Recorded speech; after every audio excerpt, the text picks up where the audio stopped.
तो दोस्तों आज मैं लेकर के आया हूं आपके लिए 20 इंपोर्टेंट क्वेश्चन का सेट जो चैप्टर किससे है, प्रकाश के वर्ण विक्षेपण और प्रकाशिक यंत्र से यानी ऑप्टिकल इंस्ट्रूमेंट से। ये दो चैप्टर से 20 इंपोर्टेंट क्वेश्चन लेकर के आया हूं दोस्त, जो आरआरबी एग्जाम में आने की संभावना बहुत ज्यादा है। चाहे आप फॉर्म डाल रखो एएलपी में या टेक्नीशियन में या आरपीएफ में, दोस्त क्वेश्चन इससे आएंगे, इससे बाहर कहीं नहीं जाने वाला है। ध्यान रखिएगा इस चीज को।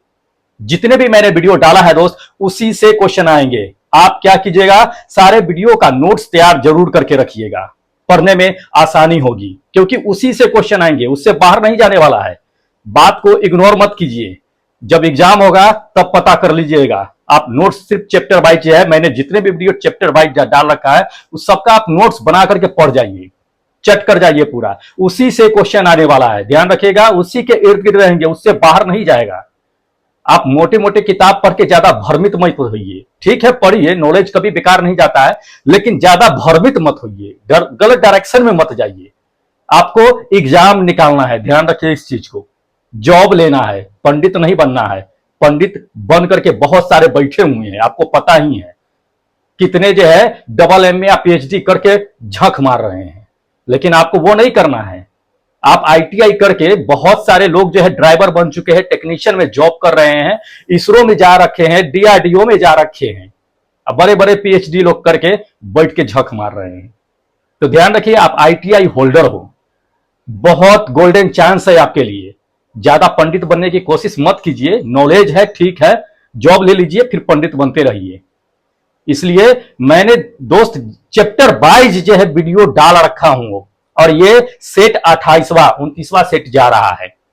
ध्यान रखिए, तो जितने भी सेट का मैंने डाला है सबका एक जो है क्या कीजिए कि चैप्टर वाइज नोट्स तैयार कीजिए और उसको पढ़ते रहिए। अगर पिछला वीडियो आप नहीं देखे हैं तो देख लीजिए, डिस्क्रिप्शन बॉक्स में सबका लिंक दिया हुआ है। प्रत्येक वीडियो का चैप्टर वाइज जो है 20-20 क्वेश्चन का सेट है, बहुत इंपॉर्टेंट है, जो आरआरबी एग्जाम में आएंगे दोस्त। क्वेश्चन स्पेशल टेक्नीशियन ग्रेड 3 वाले आप तो हमेशा ही ध्यान रखिए, 40 नंबर आपका पूछा जा रहा है, और 40 नंबर बहुत मायने रखता है एग्जाम में। ध्यान रखिए साइंस से, तो इसलिए कमांड रखिए आप। 40 नंबर अगर कमांड रखिएगा, आराम से आसानी से इजी वे में आप जॉब ले सकते हैं। फिर ऐसा चांस आपको मिलेगा कि नहीं मिलेगा, कोई नहीं जानता इस चीज को। रेलवे क्या कर सकती है आगे, हो सकता है कि फिर जो है आपको आईटीआई से क्वेश्चन डाल दे। अभी तो ठीक है, आईटीआई से क्वेश्चन नहीं दे रहा है, आईटीआई से क्वेश्चन हटा दिया, ये बहुत अच्छी चीजें है। वरना बहुत लोगों को आईटीआई पे कमांड नहीं होता, ट्रेड थ्योरी पे। ध्यान रखिए इस चीज को, वो भी 10th बेसिस से ही पूछा जा रहा है आपको, तो बहुत इंपॉर्टेंट चीज है। आप पढ़े हैं, उसी को सिर्फ रिवाइज करना है। मैं आपको सिलेक्टेड कराने वाला क्वेश्चन ही देता हूं, जो इसकी आने की संभावना बहुत ज्यादा है। थोड़ा सा वक्त लगेगा, वक्त देकर के वीडियो को अंत तक देखिए, स्किप मत कीजिए, भगा भगा करके जो है क्या कीजिए, सिर्फ क्वेश्चन आंसर मत देखिएगा, क्योंकि समझना है आपको। एक बार अगर समझ जाइएगा ना, तो वो हमेशा के लिए माइंड में सेट हो जाएगा, फिर कभी मत भूलिएगा उस चीज को। ध्यान रखिए इस चीज को। चलिए, जो 20 क्वेश्चन हम लेकर के आए हैं दोस्त, उसका हम क्वेश्चन नंबर फर्स्ट से शुरू करते हैं। क्या है समझते चलिएगा और नोट करते चलिएगा। स्क्रीनशॉट होगा तो ले लीजिएगा, समझ में ज्यादा आएगा, बाद में अपना नोट्स तैयार कर लीजिएगा। एक बार वीडियो पूरा शुरू से अंत तक देख लीजिएगा, ठीक है। चलिए क्वेश्चन नंबर फर्स्ट पे चलते हैं दोस्त। क्वेश्चन नंबर फर्स्ट इसमें दे दिया है कि त्रिकोणीय प्रिज्म के माध्यम से प्रकाश, ठीक है, के वर्ण विक्षेपण दे दिया है के दौरान श्वेत प्रकाश डैश रंगों में क्या होता है कि पट्टियों में विभाजित हो जाता है।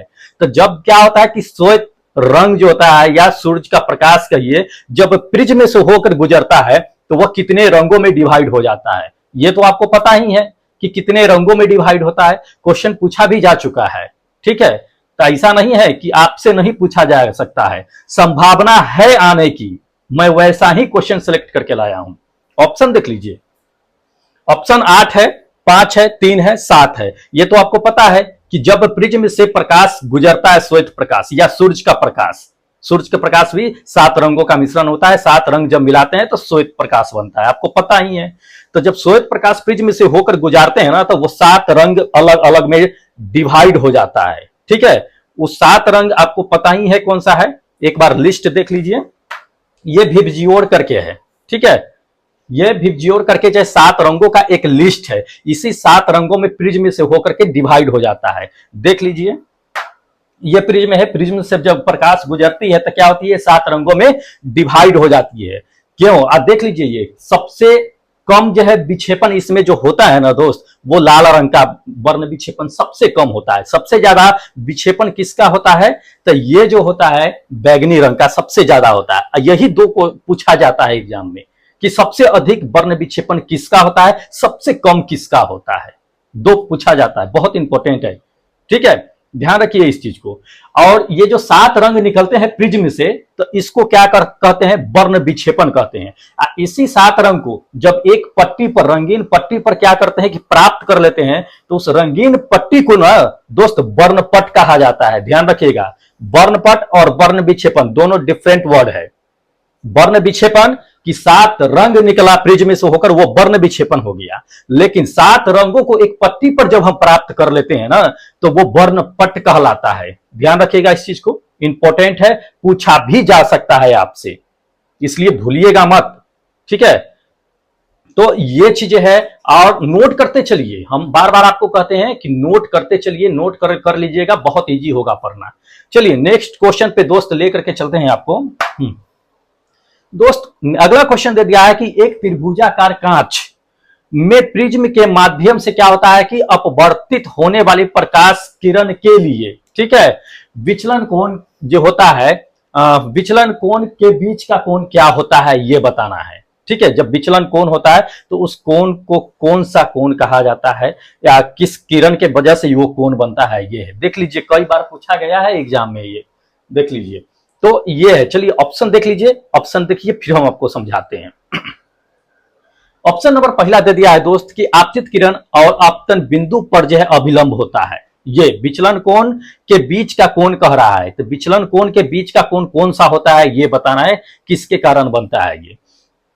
दूसरा दे दिया है इसमें कि अपवर्तित किरण और निर्गत किरण, इसके बीच जो है कोण बनता है, या आपतित किरण और जो है दे दिया है अपवर्तित किरण, इसके वजह से इसके बीच चौथा दे दिया है आपको कि आपतित किरण और निर्गत किरण। तो ध्यान रखिएगा, ये जो होता है आपका विचलन कोण जो होता है दोस्त, वो कौन सा होता है, तो ये 4th नंबर ऑप्शन होगा कि आपतित किरण और निर्गत किरण, जो आपतित होती है निकलती है किरण, उसके बीच के एंगल दिखाते हैं आपको। ये देख लीजिए, तो ये क्या है कि देख लीजिए, आपतित किरण और विचलन जो होता है उसके बीच जो बनता है कोण, उसी को तो हम क्या कहते हैं कि विचलन कोण कहते हैं। देख लीजिए, समझ लीजिए इस चीज को, ये क्वेश्चन पूछा जा चुका है, कई बार पूछा है, आपको पता ही है। तो ध्यान रखिए इस चीज को, बहुत इंपॉर्टेंट क्वेश्चन है दोस्त, छोड़िए मत इस सब चीजों को, क्योंकि बार बार आपको पढ़ने का मौका नहीं मिलेगा। ध्यान रखिएगा इस चीज को। चलिए अगले क्वेश्चन पे लेके चलते हैं दोस्त। अगला क्वेश्चन दे दिया आपको कि सूर्य के प्रकाश का इंद्रधनुष, ध्यान रखिए, सूर्य के प्रकाश के इंद्रधनुष के विभिन्न रंगों में विभक्त होना क्या कहलाता है। ठीक है, जब इंद्रधनुष बनता है तो सूर्य का प्रकाश जो है अलग अलग रंगों में बट जाता है, वो क्या कहलाता है। देख लीजिए, कई बार क्वेश्चन पूछा जा चुका है ये। ठीक है, ऑप्शन दिखाते हैं आपको, फिर समझाते हैं आपको।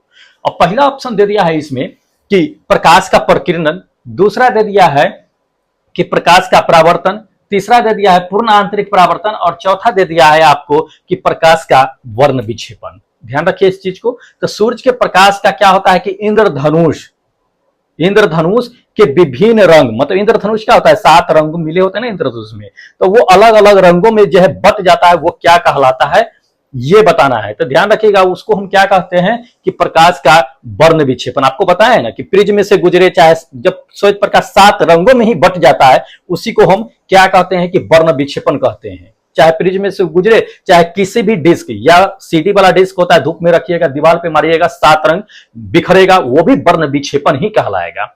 जिस पे प्राप्त हो रहा है वो वर्णपट कहलाएगा।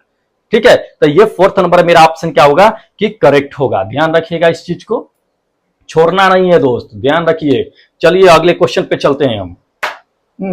अगला क्वेश्चन दोस्त दे दिया है इसमें कि प्रिज्म द्वारा इनमें से किस रंग का क्या दे दिया है कि प्रकाश का विचलन सबसे कम होता है। ध्यान रखिए, हम आपको शुरू में बताए हैं क्वेश्चन पे, ये क्वेश्चन दे दिया। देखिए कितना बार पूछा जा चुका है, ग्रुप डी से लेकर के एनटीपीसी से लेकर के जेई तक के पूछा गया है ये क्वेश्चन, और पूछा जाता है दोस्त। यही क्वेश्चन बार बार आपको दे देगा कि सबसे कम विचलन या सबसे अधिक विचलन किसका होता है, यही दो पूछता है, खूब पूछता है ये क्वेश्चन। तो माइंड सेट कर लीजिए इस चीज को, ठीक है। ऑप्शन तो आपको पता ही है, तो ये ऑप्शन देख लीजिए, लाल दे दिया है, दूसरा हरा दे दिया है, तीसरा पीला, चौथा बैगनी दे दिया है। तो सबसे कम विचलन किसका होता है, तो दोस्त लाल रंग का होता है। अब क्यों होता है यह भी समझना जरूरी है कि विचलन सबसे कम क्यों होता है, विचलन सबसे अधिक क्यों होता है। अगर इसमें विचलन सबसे अधिक कहता तो दोस्त ये बैगनी होता मेरा ऑप्शन, लेकिन सबसे कम कह रहा है तो ये लाल रंग होगा। अब क्यों होगा, चलिए अब दिखाते हैं। ये प्रिज्म है, प्रिज्म से होकर के क्या हो रहा है कि 7 रंग जो है प्रकाश गुजरती है तो 7 रंगों में विभक्त हो जाती है। तो विचलन मतलब क्या, सबसे कम मुड़ना। तो सबसे कम कौन मुड़ रहा है, लाल रंग मुड़ रहा है। सबसे अधिक कौन मुड़ रहा है, तो सबसे अधिक जो है बैगनी मुड़ रहा है। अब क्यों मुड़ता है ये भी तो समझ लीजिए आप, तो ध्यान रखिएगा इस चीज को। जिसका तरंग दैर्ध्य सबसे अधिक होता है ना, वो कम विचलित होता है, कम विचलन होता है। जिसका तरंग दैर्ध्य सबसे कम होता है वो ज्यादा विचलित होता है। ध्यान रखिएगा इस चीज को। तो लाल रंग का तरंग दैर्ध्य जो होता है वो सबसे ज्यादा होता है, इसलिए क्या होता है कि कम विचलित होता है और डायरेक्ट निकलने की कोशिश करता है। जबकि बैगनी या नीला अगर रंग दे देना तो वो क्या होता है कि विचलन क्या होता है कि ज्यादा होता है, क्योंकि तरंग दैर्ध्य उसका कम होता है। ध्यान रखिएगा इस चीज को, पूछा जाता है कभी कभी एग्जाम में आपको ये, तो इसको भूलना नहीं है, तरंग दैर्ध्य पे डिपेंड करता है। चलिए अगले क्वेश्चन पे आपको हम लेकर चलते हैं, बहुत इंपॉर्टेंट है दोस्त। नोट्स तैयार करते चलिए, मैं बार बार कह रहा हूं आपको, छोड़िए मत। अगला क्वेश्चन दे दिया है दोस्त इसमें कि सूरज के रोशनी को उसके संघटन, ठीक है, रंगों को विभाजित कर सकता है, कौन करता है ये बताइए, कौन कर सकता है। एनटीपीसी में पूछा गया है ये सवाल, देख लीजिए।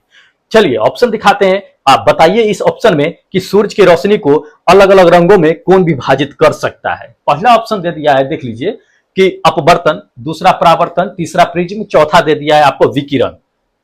तो ये जो है देख लीजिए, तो देख करके आप आराम से मार दीजिएगा कि प्रिज्म ही ऐसा है जो 7 रंग में विभक्त कर सकता है, बाकी और सब नहीं करता है। अपवर्तन की क्रिया, परावर्तन की क्रिया, विकिरण, ये सब नहीं विभक्त करता है, ठीक है। तो ये मेरा क्या होगा कि प्रिज्म जो होगा वो करेक्ट आंसर होगा। चलिए अगले क्वेश्चन पे लेकर चलते हैं। अगला क्वेश्चन दे दिया है कि प्रिज्म, ठीक है, प्रिज्म क्या करता है, प्रिज्म क्या काम करता है ये बताना है, ठीक है। ऑप्शन देखते हैं, ऑप्शन देख करके आप मारिए, देख लीजिए ऑप्शन दिखाई दे रही है आपको। तो ऑप्शन पहला दे दिया है आपको, प्रकाश का प्रतिबिंब करता है। प्रिज्म जो क्या करता है, प्रकाश का प्रतिबिंब करने का काम करता है। या दूसरा नंबर दे दिया है कि यह प्रकाश को गुजरने से रोकता है। जब प्रकाश प्रिज्म से होकर गुजरता है तो क्या ये रोकने का काम करता है कि नहीं भाई आगे मत जाओ, ये करता है। या थर्ड नंबर दे दिया है इसमें कि यह उसके जरिए गुजर रहे प्रकाश को क्या करता है, तितिर बितिर करने का काम करता है, क्या ये करता है। या चौथा कि यह प्रकाश को क्या है कि उसके मार्ग में अपवर्तित करता है, जहां जा रहा है उसी मार्ग में इसको अपवर्तित कर देता है, क्या करता है। तो ध्यान रखिए, ये जो मेरा ऑप्शन होगा, बताइए क्या ऑप्शन होगा, हम बताते हैं। ऑप्शन होगा थर्ड नंबर, मेरा ऑप्शन क्या होगा कि सही होगा, थर्ड नंबर ऑप्शन। अब इसलिए थर्ड नंबर ऑप्शन सही होगा दोस्त कि प्रकाश जब प्रिज्म से होकर गुजरती है ना, तो प्रिज्म क्या करता है कि उसके तरंग दैर्ध्य को डिसाइड करता है कि किसका वेवलेंथ कम है, अधिक है। जिसका अधिक है कहता है सीधे जाओ, जिसका वेवलेंथ कम है भाई तू निकलो इधर से, तो उसके अनुसार डिसाइड करता है। मतलब पैसा होना चाहिए, वेवलेंथ क्या, मनी, पावर ऑफ मनी। जिसको पैसा कम ज्यादा है, ठीक है तुम्हें रख लेते हैं, तुम ज्यादा विचलित मत हो, सीधा चलो। जिसका पैसा कम है बाह निकलो, दूर फेंक दिया, ये चीजें होता है। तो वेवलेंथ, तरंग दैर्ध्य, ठीक है, तो वो क्या करता है, तितिर बितिर करने का काम करता है, ठीक है। पैसा ज्यादा दीजिए, नहीं फेंकेगा ज्यादा दूर, ये चीजें होता है। चलिए अगले क्वेश्चन पे हम आपको लेकर के चलते हैं।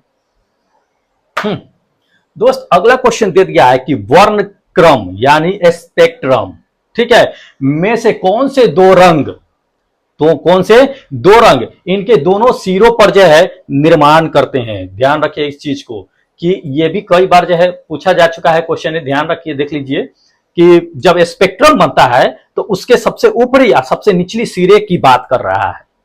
ठीक है, कि कौन से दो रंग होते हैं, सबसे ऊपर और सबसे नीचे। तो ये देख लीजिए, ऑप्शन आपको दिखा देते हैं। ऑप्शन देखने के बाद आप क्या कीजिए कि उसको डिसाइड कीजिए आप खुद। देखिए, पहला ऑप्शन आप दे दिया है कि बैगनी और लाल होता है दोनों सिरों पर, या सेकेंड नंबर दे दिया है आपको कि पीला और नारंगी होता है।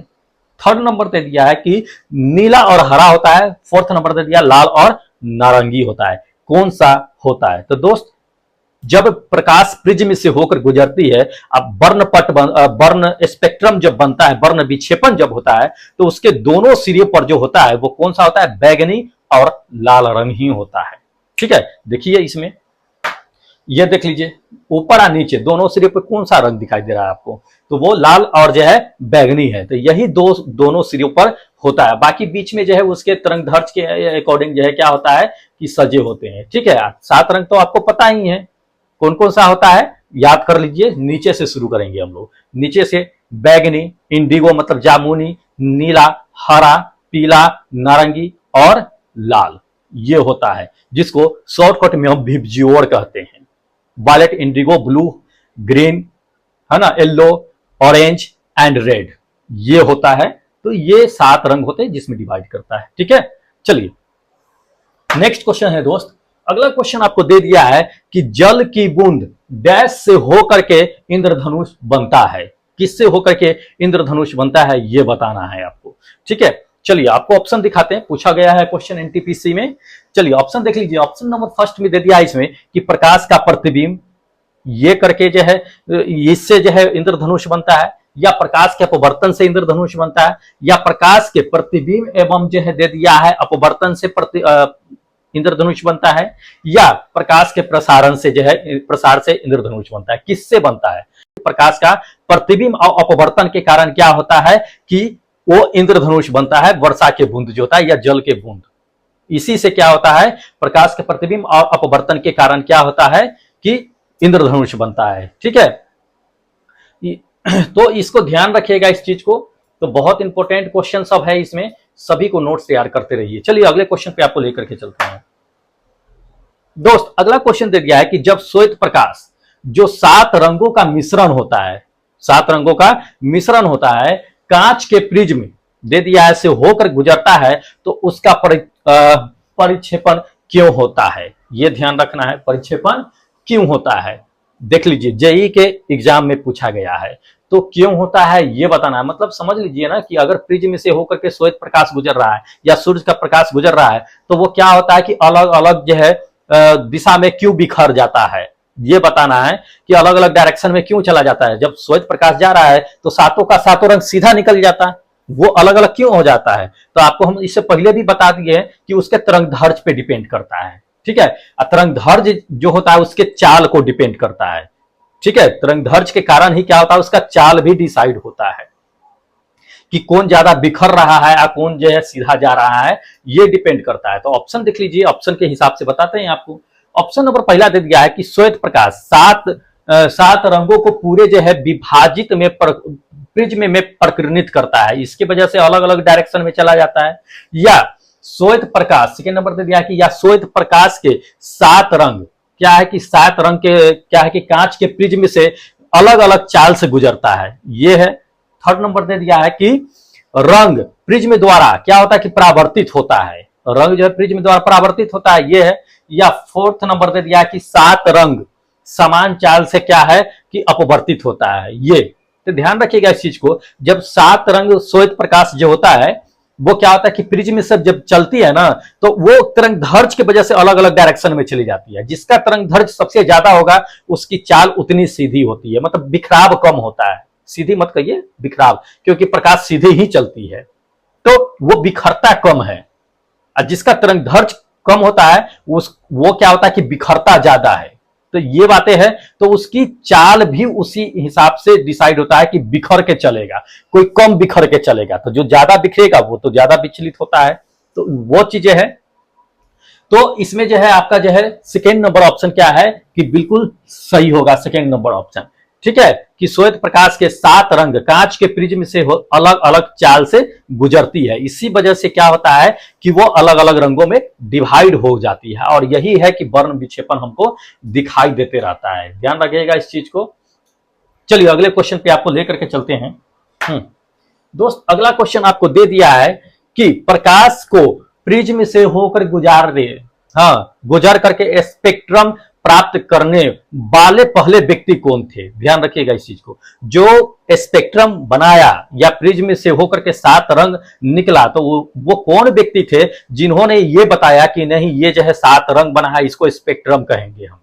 किसने कहा था ये चीजें, किसने डिसाइड किया था, कौन वैज्ञानिक थे ये, जिसका हमें आज ये चैप्टर पढ़ना पड़ रहा है। ध्यान रखिए, बहुत महान वैज्ञानिक थे।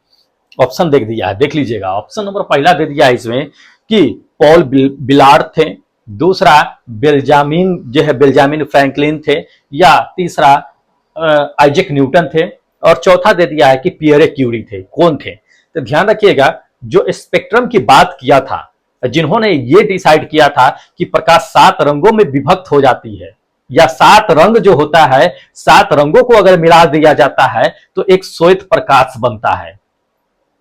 ध्यान रखिए, 7 रंग मिला दें तो एक श्वेत प्रकाश बनता है। उन्होंने एक डिस्क भी बनाया था, डिस्क बनाकर उन्होंने प्रयोग भी किया था। 7 रंग को डिस्क बना करके उन्होंने नचाया था। नचाने के बाद जो है सारा कलर एक साथ जो है जब नचा तेजी से तो व्हाइट दिखने लगा।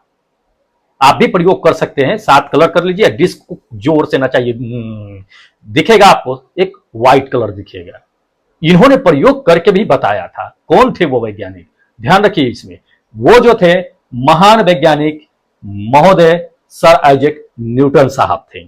ध्यान रखिएगा, न्यूटन साहब ही थे जिन्होंने ये बताया था कि सूर्य के प्रकाश में क्या है, या प्रकाश में 7 रंग मौजूद होते हैं, और 7 रंग को जब मिलाया जाता है तो एक श्वेत प्रकाश बनता है। इन्होंने ही बताया था, और इन्होंने ही स्पेक्ट्रम प्राप्त करके सबसे पहले इन्होंने ही बताया था। ध्यान रखिएगा, तो ये महान वैज्ञानिक थे जिनके कारण आज मुझे क्या है कि प्रिज्म से, स्पेक्ट्रम से एक चैप्टर पढ़ना भी पड़ रहा है। ध्यान रहा, इन्होंने तो खैर साइंस में बहुत कमाल भी किया था। चलिए अगले क्वेश्चन पे लेके चलते हैं आपको। दोस्त अगला क्वेश्चन दे दिया है आपको, प्रिज्म की 2 अपवर्तनांक सतहों के बीच का कोण क्या होता है? कौन सा कोण कहलाता है? जब प्रिज्म के 2 अपवर्तक सतह जो होता है तो उसके बीच जो एंगल बनता है उसको क्या कहते हैं? आपको फिगर से भी समझाएंगे। ऑप्शन पहले देख लीजिए। तो ऑप्शन इसमें दे दिया है कि पहला प्रिज्म ही, दूसरा उद्भव, तीसरा विचलन, चौथा आपको दे दिया है आपतन। कौन सा कोण होता है? तो ध्यान रखिएगा, 2 प्रिज्म के अपवर्तक के सतहों के बीच जो कोण बनता है दोस्त, उसको विचलन कोण कहते हैं। ये 3rd नंबर मेरा ऑप्शन क्या होगा कि करेक्ट होगा, विचलन कोण। अब समझाते हैं आपको फिगर से, देख लीजिएगा।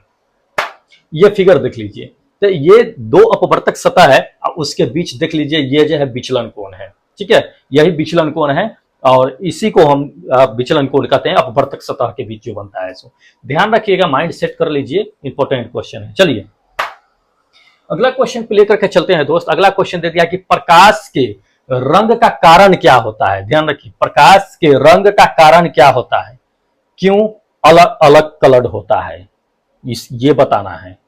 तो ध्यान रखिए, ऑप्शन दे दिया है। पहला दे दिया है कि इसकी आवृत्ति के कारण जो है उसका रंग अलग अलग होता है, या प्रकाश का रंग होता है अपना।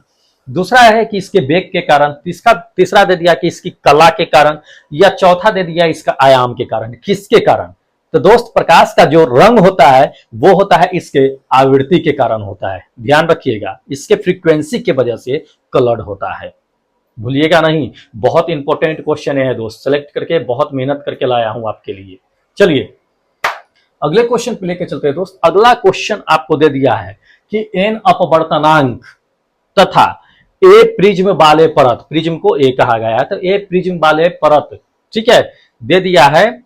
प्रिज्म कोण वाले दे दिया, प्रिज्म कोण वाले पतले प्रिज्म का न्यूनतम विचलन कोण क्या होता है, ये बताना है। तो ये न्यूनतम विचलन कोण का जो होता है वो क्या होता है ये बताना है। तो चलिए आपको ऑप्शन दिखाते हैं, फिर उसी हिसाब से हम डिसाइड करते हैं। पहला ऑप्शन दे दिया है, देख लीजिएगा कि 1 - n इंटू ए, दूसरा नंबर दे दिया है कि n minus one into A, और तीसरा नंबर दे दिया है इसमें कि n plus one into A, और चौथा दे दिया है कि one plus N by A square. क्या होगा ध्यान रखिएगा, तो n अपवर्तनांक है और a प्रिज्म का कोण है, तो ये दोनों के बीच जो है विचलन कोण का मान क्या होगा ये बताना है। तो दोस्त विचलन कोण का मान जो होता है ये सेकेंड नंबर होगा n माइनस वन इंटू ए, ये होगा विचलन कोण का। ध्यान रखिएगा, इंपॉर्टेंट है, पूछा जाता है ये कोई सवाल, तो हो सकता है पूछा जाए टेक्नीशियन में अब की बार, क्योंकि कंपटीशन तो टफ है ही। चलिए अगले क्वेश्चन पे लेके चलते हैं आपको। दोस्त अगला क्वेश्चन इसमें दे दिया है कि पतले प्रिज्म द्वारा जो है दे दिया है कि विचलन, न्यूनतम विचलन का कोण डेल्टा एम होता है, तो उसके बीच जो है संबंध बताना है कि क्या होता है, इस डेल्टा एम बराबर जो होता है फॉर्मूला किसका होता है। तो ध्यान रखिएगा, ऑप्शन दे दिया है कि डेल्टा एम का जो फॉर्मूला होता है वो फर्स्ट नंबर देख लीजिए ऑप्शन की ए वन माइनस म्यू इंटू ए, दूसरा दे दिया है कि वन माइनस ए इंटू म्यू, तीसरा दे दिया है कि mu minus one into A, और चौथा आपको दे दिया है कि ए माइनस वन इंटू म्यू। ये तो ध्यान रखिएगा, डेल्टा एम जो होता है वो आपका फॉर्मूला जो होता है ये होगा थर्ड नंबर ऑप्शन कि म्यू माइनस वन इंटू ए, ये होता है। ध्यान रखिएगा, ये स्क्रीनशॉट लेते चलिएगा विचलन कोण का ये जो होता है सो। चलिए अगले क्वेश्चन पे आपको लेकर के चलते हैं। अगला क्वेश्चन दे दिया है दोस्त कि सौर स्पेक्ट्रम में बैगनी रंग से लाल रंग की ओर क्या होता है, क्या घटना होता है ये बताना है कि जब क्या होता है बैगनी रंग से लाल रंग की ओर स्पेक्ट्रम में, सौर स्पेक्ट्रम में होता है तो उसको क्या होता है ये बताना है। ऑप्शन देख लीजिए, ऑप्शन नंबर पहला दे दिया है आपका कि विचलन घटता है और अपवर्तनांक भी घटता है, ये होगा। दूसरा दे दिया है कि विचलन घटता है और अपवर्तनांक बढ़ता है, ये होगा। या तीसरा दे दिया कि विचलन बढ़ता है और जो है अपवर्तनांक भी बढ़ता है। या चौथा दे दिया है, इसमें ध्यान रखिएगा कि विचलन बढ़ता है और अपवर्तनांक कम होता है, क्या होगा। तो ध्यान रखिएगा दोस्त, इसमें बैगनी रंग से अगर लाल रंग की ओर कह रहा है तो विचलन क्या होगा कि घटेगा और अपवर्तनांक भी घटता है, दोनों घटता है। ध्यान रखिएगा इस चीज को, इसलिए ऑप्शन मेरा क्या होगा कि ये फर्स्ट नंबर मेरा ऑप्शन करेक्ट होगा कि विचलन घटता है और अपवर्तनांक भी घटता है। बहुत इंपॉर्टेंट क्वेश्चन है, स्क्रीनशॉट लेकर के फटाफट जो है तैयार रखिए अपना एग्जाम के लिए।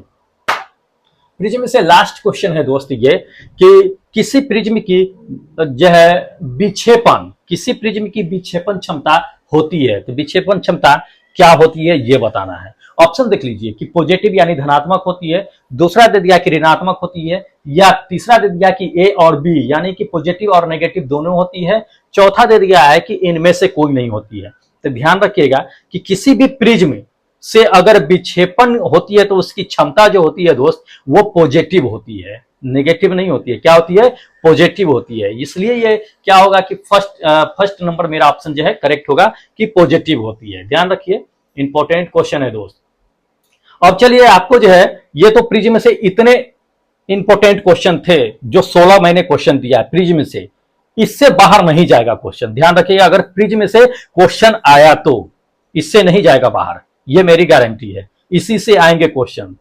अब आपको लेकर के चलते हैं दूसरा चैप्टर ही मतलब इसी का पार्ट ही है कि ऑप्टिकल इंस्ट्रूमेंट, मतलब कि प्रकाशीय कहिए या प्रकाशिक यंत्र कहिए, वो है। तो उससे आपको जो है क्वेश्चन दिखाते हैं 17वां क्वेश्चन। ठीक है, दे दिया है दोस्त इसमें कि रोशनी के लिए साधारण बल्ब की जगह होता है कि एलईडी बल्ब का हम इस्तेमाल करते हैं या सीएफएल बल्ब का इस्तेमाल करते हैं। ऐसा क्यों करते हैं? ध्यान रखिए, इस चीज को पूछा गया है ये क्वेश्चन है। ठीक है, तो हम क्यों करते हैं सीएफएल या एलईडी बल्ब का? ऑप्शन देख लीजिए, ऑप्शन नंबर फर्स्ट में इसमें दे दिया है कि ऊर्जा दक्षता के कारण, या सामर्थ्य के कारण, या आसानी से उपलब्ध हो जाता है इसके कारण, या सुविधाजनक के कारण। तो किसके कारण करते हैं? तो ध्यान रखिए, पहले 100 वाट का जो बल्ब था दोस्त, क्या होता था कि ऊर्जा ज्यादा खपत करता था, 100 वाट। अब एलईडी जो है क्या होता है कि 9 से 10 वाट में मिल जाता है। 10 बल्ब जलाएंगे दोस्त अगर 10 वाट का, तो हमें क्या होगा कि 100 वाट बल्ब जलाएंगे उसके बराबर होगा। तो 100 वाट बल्ब जो होता था पहले घर में एक गो जलता था, लेकिन अब 10 गो जो है एलईडी बल्ब ले आते हैं तो 10 गो घर में जल गया ना। तो ऊर्जा दक्षता ज्यादा होता है इसकी, ठीक है, इफिशियंसी ज्यादा होता है। इस वजह से क्या करते हैं कि हम एलईडी चूज करते हैं। इसके बहुत सारे फायदे हैं दोस्त एलईडी या सीएफएल यूज करने का। तो क्यों धीरे धीरे जो है ये साधारण बल्ब जो है हट गया है, ये तो हमें जानना चाहिए ना। तो ऊर्जा दक्षता की वजह से ही हटा है। ऑप्शन मेरा फर्स्ट सही है। इसके क्या क्या फायदे हैं ये भी जान लीजिए। चलिए नोट करते चलिएगा, आपको बता देते हैं फायदे। देख लीजिए, फर्स्ट नंबर जो है फायदा लिख लीजिएगा कि ऊर्जा की बचत के कारण क्या होता है कि हम लोग एलईडी या सीएफएल यूज करते हैं, कि ऊर्जा की बचत होता है। मैंने बताया ना आपको कि 100 वाट का जो बल्ब जलाते हैं 10 गो जलेगा 100 गो जलेगा, तो ऊर्जा बचत कर रहे हैं ना हम। पहले 10 को 100 वाट जलाना पड़ता, अब जो है क्या है कि 10 को एलईडी 10 वाट का जला देते हैं। तो 1 और 10 में अंतर है, ये चीजें ध्यान रखिए। दूसरा है इसमें कि आपको कि इनके छोटे आकार के कारण, छोटा आकार एलईडी का भी होता है इसके कारण, और क्या होता है कि इस एलईडी के अंदर जो होता है एक सर्किट लगा होता है जो पीसीबी होता है। पीसीबी कहने का मतलब कि प्रिंटेड सर्किट बोर्ड होता है, जिसमें लगाना आसान होता है। बहुत सरल तरीका से हम इसको लगा सकते हैं। खराब भी हो गया तो उसको डायोड चेंज करके हम आसानी से चेंज कर सकते हैं। लेकिन 100 वाट वाला बल्ब अगर एक बार फिलामेंट उड़ जाए तो उसको चेंज करने की कोई उपाय ही नहीं था। हम इसको बनवा भी सकते हैं सीएफएल या एलईडी को, लेकिन 100 वाट वाला बल्ब था उसको हम नहीं कर सकते। एक बार फिलामेंट मतलब गया तो गया, जाइए पैसा बर्बाद, फिर दोबारा खरीदिए। तीसरा आप इसका फायदा देख लीजिए। तीसरा फायदा इसमें दे दिया है दोस्त कि अन्य स्रोतों की अपेक्षा जो होता है बहुत कम विकिरण करते हैं। मतलब कि आपको जो है क्या होता है कि विकिरण मतलब कि क्या होता है, आपको समझ है कि लाइट का रोशनी, ये क्या होता है कि ज्यादा मतलब कि हमें दिखाई भी देता है ये चीजें, तो ये चीजें होता है। चौथा देख लीजिए, इसमें चौथा दे दिया कि दूसरे फ्लोरेंट लैंप की एलईडी में से मरकरी नहीं होता है। इसमें मरकरी नहीं होता, जो पहले ट्यूबलाइट इस सब में होता था उसमें मरकरी भरा होता था। इस कारण से क्या होता है कि अगर मान लीजिए कि कभी फूट उठ भी गया तो इसमें विषैले गैस उत्पन्न नहीं होते हैं, या इसमें क्षति हानि पहुंचने की संभावना कम होती है। ये चीजें होती है, इसलिए क्या होता है कि ज्यादातर लोग एलईडी या सीएफएल का यूज करते हैं। तो ये सभी कारण है, और बहुत सारे फायदे हैं, आप पढ़ लीजिएगा, देख लीजिएगा। जो था हम वो चीजें आपको बता देते हैं, ठीक है। तो समझिए इस चीज को। चलिए अगले क्वेश्चन पे आपको लेकर चलते हैं। दोस्त अगला क्वेश्चन आपको दे दिया है कि इनमें से किस उपकरण में केवल उत्तल लेंस का प्रयोग होता है। सिर्फ उत्तल लेंस का ही प्रयोग होता है, ध्यान रखिएगा। एनटीपीसी में पूछा गया है क्वेश्चन है, ध्यान रखिए। पहला नंबर दे दिया है आपको कि कार के हेडलाइट में, दूसरा माइक्रोस्कोप में, तीसरा दे दिया है कि फ्लैश लाइट में, चौथा दे दिया है आपको कि बाइस्कोप में। किस में? तो ध्यान रखिए इसमें कि सिर्फ उत्तल लेंस का यूज करता है। तो दोस्त सिर्फ उत्तल लेंस जो होता है माइक्रोस्कोप में ही लगा होता है, ठीक है। ये माइक्रोस्कोप है, इसमें क्या होता है कि दोस्त सिर्फ उत्तल लेंस लगा होता है, इसके अलावा कोई दूसरा लेंस नहीं लगता है, क्योंकि हमें माइक्रोस्कोप छोटा को बड़ा दिखाना होता है। आवर्धक का काम कौन करता है? तो उत्तल लेंस ही करता है। इसलिए क्या किया जाता है कि माइक्रोस्कोप में उत्तल लेंस का यूज किया जाता है, ध्यान रखिएगा। चलिए अगला क्वेश्चन पे लेकर चलते हैं दोस्त। अगला क्वेश्चन आपको दे दिया है कि पेरिस्कोप में निम्न में से क्या कहता है कि किसका प्रयोग किया जाता है, ठीक है। तो पेरिस्कोप में किसका हम प्रयोग करते हैं ये बताना है। देख लीजिए, पूछा हुआ है क्वेश्चन। ऑप्शन दे दिया है इसमें कि साधारण शीशा का करते हैं, दूसरा प्रिज्म का करते हैं, तीसरा आपको दे दिया है कि अवतल लेंस का करता है, चौथा दे दिया है कि उत्तल लेंस का करते हैं। किसका करते हैं? पेरिस्कोप में। तो दोस्त पेरिस्कोप में जो होता है उसमें लेंस नहीं लगा होता है, बल्कि साधारण शीशा होता है। ये फर्स्ट नंबर ऑप्शन होगा मेरा करेक्ट कि साधारण शीशा। अब साधारण शीशा कहने का मतलब क्या होता है? क्या साधारण शीशा कहने का मतलब समतल दर्पण, ध्यान रखिएगा, प्लेन मिरर, समतल दर्पण का यूज करते हैं हम लोग। किस तरह का होता है ये भी देख लीजिए। ये पेरिस्कोप होता है, ठीक है। तो इसमें समतल दर्पण का यूज किया जाता है। एक नीचे होता है, एक ऊपर होता है, दोनों में लगा होता है, देख लीजिए। तो ये होता है समतल दर्पण का। इसमें क्या होता है कि यूज किया जाता है, जब वहां से दिखाई देता है तो रिफ्लेक्ट करके यहाँ भेजता है, फिर ये रिफ्लेक्ट करके आंखों पर भेजता है। तो इस तरह से जो है उसमें क्या होता है कि यूज होता है, ठीक है। तो ध्यान रखिएगा इस सब चीजों को। थोड़ा सा हम आपको फिगर इसलिए दिखा देते हैं ना कि दोस्त माइंड में सेट रहे, कोई भी चीज देखने से ज्यादा यादें हो जाती है, इसलिए हम आपको फोटो के माध्यम से भी समझा देते हैं, नहीं तो ऐसे ही टिक मार के समझा के चले जाते हैं, लेकिन ऐसा करना नहीं है मुझे। चलिए अगले क्वेश्चन पर लेकर के चलते हैं आपको। दोस्त अगला क्वेश्चन दे दिया कि इनमें से किसमें ऑप्टिकल लेंस नहीं होता है। ऑप्टिकल लेंस, आपको पता है ऑप्टिकल लेंस जो मतलब क्या, लेंस जितने भी होते हैं जो प्रकाश को कैच करके रिफ्लेक्ट या अपवर्तन या परावर्तन करने का काम करता है, वो सभी क्या कहलाते हैं कि ऑप्टिकल कहलाते हैं, ऑप्टिकल लेंस ही कहलाते हैं। तो इसमें किसमें नहीं किया जाता है ये बताना है। ऑप्शन देख लीजिए कि पेरिस्कोप, माइक्रोस्कोप, तीसरा दे दिया है टेलीस्कोप, चौथा दे दिया है स्टेथोस्कोप। कौन सा होगा? इंग्लिश है, अंग्रेजी में वर्ड है, जो लोग इंग्लिश वर्ड कम जानते हैं वो तो कंफ्यूज हो जाएंगे, जो लोग जानते हैं वो तो खैर जानते ही हैं। देख लीजिए इसमें जो होता है वो दोस्त होता है स्टेथोस्कोप। स्टेथोस्कोप क्या होता है, जो लोग जानते हैं वो तो उनके लिए तो कोई बात ही नहीं है, पर जो नहीं जानते हैं उनको मैं बता देता हूं कि आला देखते हैं ना, डॉक्टर लोग जो आला लगाते हैं वो स्टेथोस्कोप होता है, उसमें किसी तरह का लेंस का यूज नहीं किया जाता है, पता है ना आपको। ये आला जो लगाते हैं सो देख लीजिए ये आला है, इसमें किसी तरह का लेंस नहीं यूज करते, ये तो आपको पता ही है। ये मरीजों को क्या करते हैं, दिल की धड़कन जो होता है बीप, उसको सुनने के लिए इस्तेमाल किया जाता है, जो प्रतिध्वनि के माध्यम से इसको सुना जाता है। ठीक है, तो साउंड में पढ़ना होता है, ये चीजें पढ़ाए भी थे, चैप्टर पिछला है देख लीजिएगा, उसमें बहुत बहुत इंपॉर्टेंट क्वेश्चन डाला हुआ है, जो आरआरबी एग्जाम में आने की संभावना आपको की पता है कि कितना ज्यादा रहता है। जब एग्जाम होगा एनालाइज कीजिएगा मेरे क्वेश्चन को, फिर आपको उसमें चिल्ला चिल्ला के बोलेंगे कि कितना आया है। ध्यान रखिए, हम आएंगे, जरूर आएंगे लेकर के वीडियो, आपको हर एग्जाम का हम उसमें एनालाइज करवाएंगे क्वेश्चन को। चलिए तो दोस्त ये रहा 20 इंपॉर्टेंट क्वेश्चन, ध्यान रखिएगा, जितने भी वीडियो है सभी को देख डालिए दोस्त, और चैप्टर वाइज दिया हुआ है, सबका नोट्स तैयार कर लीजिए, थोड़ा सा पढ़ लीजिए, ज्यादा वक्त नहीं लगता है, आधा घंटा का होता है वीडियो, आधा 35 मिनट 40 मिनट का होता है, आराम से आप देख करके उसका नोट्स तैयार कर लीजिएगा। देख लीजिए, मेरा काम है कि आपको उस मुकाम तक पहुंचाना, और आपका काम है उस मुकाम तक पहुंचना। कब? जब हम दोनों में आपस में समन्वय स्थापित होगा, तभी होगा ये चीजें, वरना आप इग्नोर करके चला जाइएगा, फिर नहीं होने वाला कुछ। जब आप इंटरेस्ट लीजिएगा किसी चीज में, तभी कोई आप में इंटरेस्ट लेगा। अगर आपको जॉब में इंटरेस्ट है तो दोस्त आप कुछ भी कर सकते हैं पाने के लिए, जान लीजिए इस चीज को। चलिए फिर मिलते हैं एक नए वीडियो के साथ, तब तक जय हिंद दोस्तों।